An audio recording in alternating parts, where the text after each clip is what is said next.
स्वागत है दोस्तों आपका अपने YouTube चैनल पर। आज हम बहुत दिनों के बाद वीडियो बना रहे हैं। इसके लिए आप लोगों से क्षमा चाहते हैं। हम अपने कुछ निजी जीवन में बहुत ही परेशानी के स्थिति में थे। इस वजह से आप लोगों को मेरे द्वारा अपडेट नहीं किया गया, मेरे द्वारा कोई भी जानकारी प्रेषित नहीं की गई। अब उम्मीद है कि लगातार आप लोगों को अपडेट मिलेगा। आज हम लोग प्रधान शिक्षक जिला अलॉटमेंट और काउंसलिंग का जो अंतिम डेट फिर से दिया गया है उसके बारे में चर्चा करेंगे।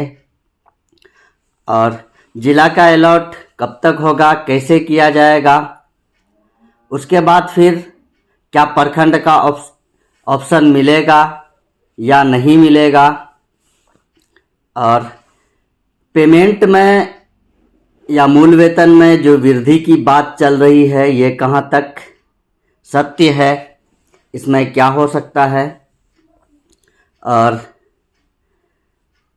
स्थानांतरण जो बीपीएससी शिक्षक हैं या विशिष्ट शिक्षक हैं उनके बारे में भी स्थानांतरण का पत्र निर्गत हो चुका है।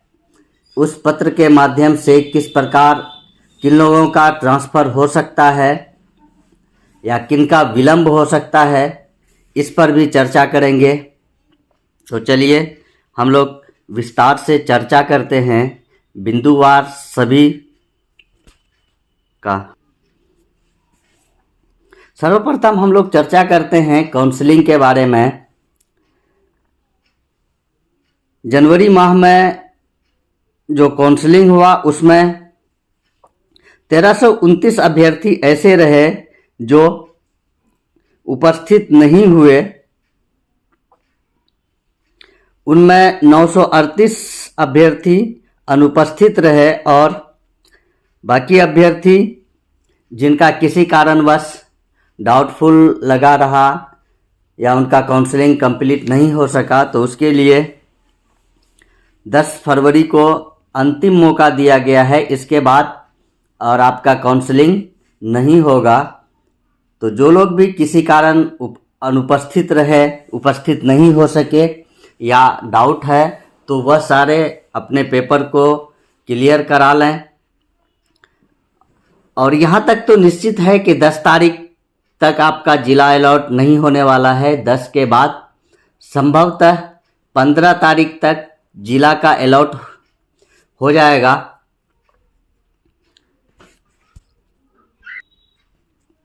हमने जहाँ तक जानकारी लेनी चाहिए तो हमें यही बताया गया या हमें ये मालूम हुई कि जिला का अलॉट 15 तक होगा और फिर जिला अलॉट के बाद आपसे फिर प्रखंड जिस जिला में आपको दिया जाएगा, आपका जिला अलॉट होगा, उस जिला में फिर प्रखंड का ऑप्शन मांगा जाएगा। ये विचाराधीन है। इसमें एक ये है कि आपका यदि होम प्रखंड है तो मामला यही थोड़ा बन रहा है कि होम प्रखंड का ऑप्शन दिया जाए या नहीं दिया जाए। इस पर अंतिम निर्णय नहीं हुआ है, बाकी बातें क्लियर हैं। और जो जिला का अलॉट होगा यह आपके मेगा अंक के आधार पर ही होगा। जो मेगा क्रमांक बीपीएससी द्वारा निर्धारित किया गया है इसी के आधार पर होगा। हालांकि कुछ जिलों को छोड़कर बाकी जो जिले हैं वहां पर जितनी रिक्तियां हैं उससे कम ही अभ्यर्थी पास हुए हैं। तो इसलिए अधिकांश लोगों को अपना जिला ही मिल जाएगा। जब अपना जिला मिल जाएगा तो फिर उसके बाद प्रखंड का ऑप्शन लिया जाएगा। और इस क्रम में ये आपका फरवरी में बिल्कुल भी संभव नहीं है। और मार्च का तो मार्च में बहुत सारे काम होते हैं, जैसे बच्चों का एग्ज़ाम है, मूल्यांकन वगैरह वगैरह होता है और वित्तीय भी कुछ लेन देन होता है। हमने पहले भी कहा था कि यदि आपका फरवरी तक ये संभव हो जाता है पोस्टिंग तो ठीक है, नहीं तो फिर आपका ये नए सत्र में ही संभव है। इसलिए वही बात फिर हम दोहराना चाहेंगे कि आपका नए सत्र से ही आप अपने नए विद्यालय में प्रधान बनकर जाएंगे।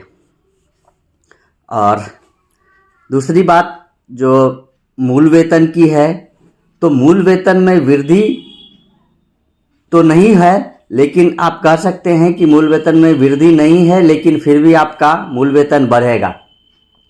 कारण है कि जितने भी लोग हैं ये सभी पहले से ही शिक्षक हैं और जब से विज्ञप्ति निकला है उस समय से अभी तक आपको 3 इंक्रीजमेंट प्राप्त हो चुका है।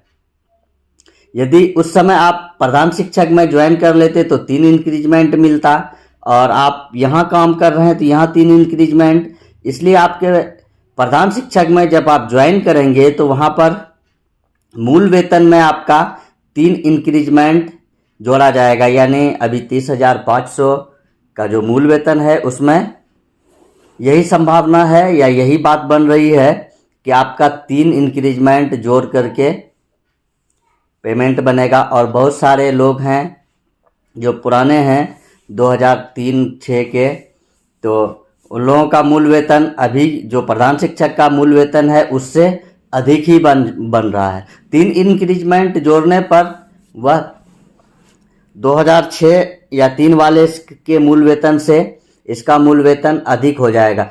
यदि मूल वेतन आपका कम भी रह जाता है, किसी का मूल वेतन बहुत अधिक बढ़ जाता है, अभी वर्तमान में एक सिचुएशन ये है कि अगर है तो उस स्थिति में उसको वेतन संरक्षण का लाभ दिया जाएगा।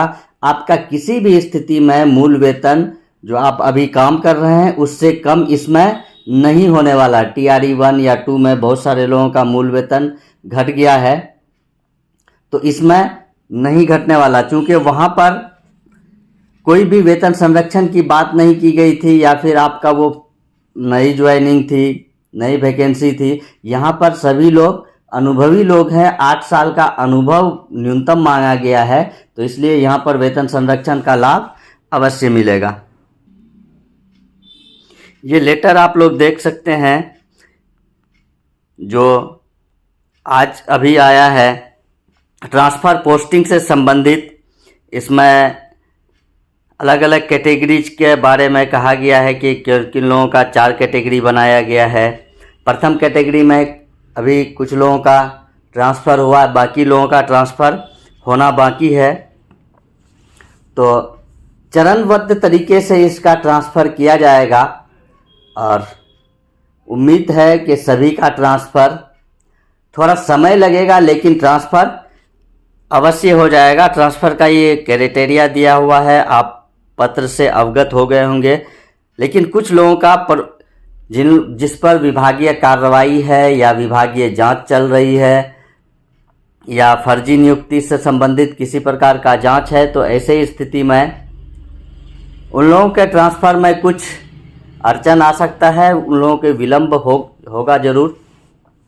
और दूसरा चीज़ जो ट्रांसफ़र में है कि रिक्ति रहेगा तभी आपका ट्रांसफ़र हो सकता है, अन्यथा ट्रांसफ़र फिर जैसे बहुत से लोग बाहर काम कर रहे हैं, जिस जिला में आना चाहते हैं उस जिला में रिक्ति बहुत नहीं रहने पर तो सभी का ट्रांसफ़र नहीं होगा, तो ऐसी स्थिति में उसको अपने मूल विद्यालय में ही रहना पड़ेगा।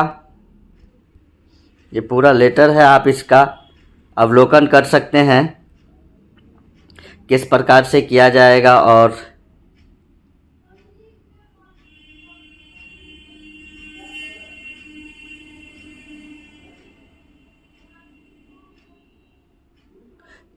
इसी के साथ धन्यवाद।